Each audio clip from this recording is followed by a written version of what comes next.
Day 4 of Motivation from Quran and Hadith. ہمارا آج کا ٹاپک ہے توکل. توکل کا مطلب ہے صرف اللہ پہ یقین کرنا. یہ ٹاپک میرے دل کے بہت ہی قریب ہے اور میں نے آزما کے دیکھا ہے. جس دن سے میں نے وسائل کی بجائے صرف اللہ کی ذات پہ توکل کر کے دیکھا ہے، اس کے بعد سے میری کوئی دعا رد نہیں ہوئی. اللہ نے بہترین سے نوازا ہے ہمیشہ، اور میری پریشانیاں کم سے کم ہی ہو چکی ہیں. وقت اور حالات اب میرے حساب سے نہ بھی ہوں تو مجھے تسلی ہوتی ہے کہ اللہ نے کچھ بہتر ہی سوچا ہوگا. لیکن پتہ ہے ہمارا مسئلہ کیا ہے؟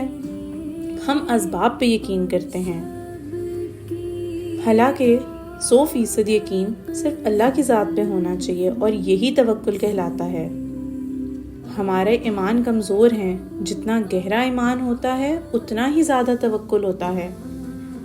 اللہ پہ اعتماد کر کے تو دیکھیں ہم، پھر کیسے نہیں معجزے ہوں گے. ڈاکٹر اسرار کہتے ہیں کہ تقوی والے کو اللہ تعالیٰ کہتا ہے کہ تجھے وہاں سے رزق دوں گا جہاں سے تو نے سوچا بھی نہیں ہے، اور جس نے توکل کر لیا اللہ پر، پھر اللہ بھی اس کے لیے کافی ہو جائے گا.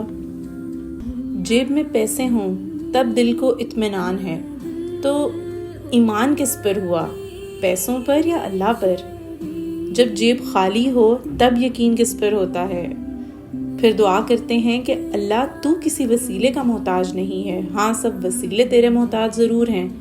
یہ یقین ہے تو ایمان اللہ پر ہے، ورنہ تمہارا یقین ایمان صرف وسائل اور اسباب پر ہے، خدا پر نہیں.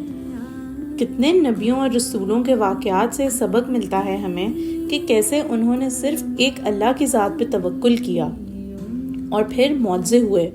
جیسے موسیٰ علیہ السلام کے پاس کوئی رستہ نہیں تھا، اور پھر جب انہوں نے اللہ پہ توکل کیا تو دریا کے بیچ سے ان کے لیے رستہ بنا دیا گیا. کیسے ابراہیم علیہ السلام کو آگ میں ڈالا جا رہا تھا اور انہوں نے کہا حسبنا اللہ و نعم الوکیل، اور کیسے آگ کو ٹھنڈا کر دیا گیا.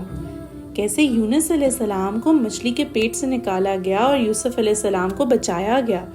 اللہ تو دیتا ہے لیکن ہم مانگتے نہیں ہیں، پورے دل سے 100% اس پر یقین نہیں کرتے.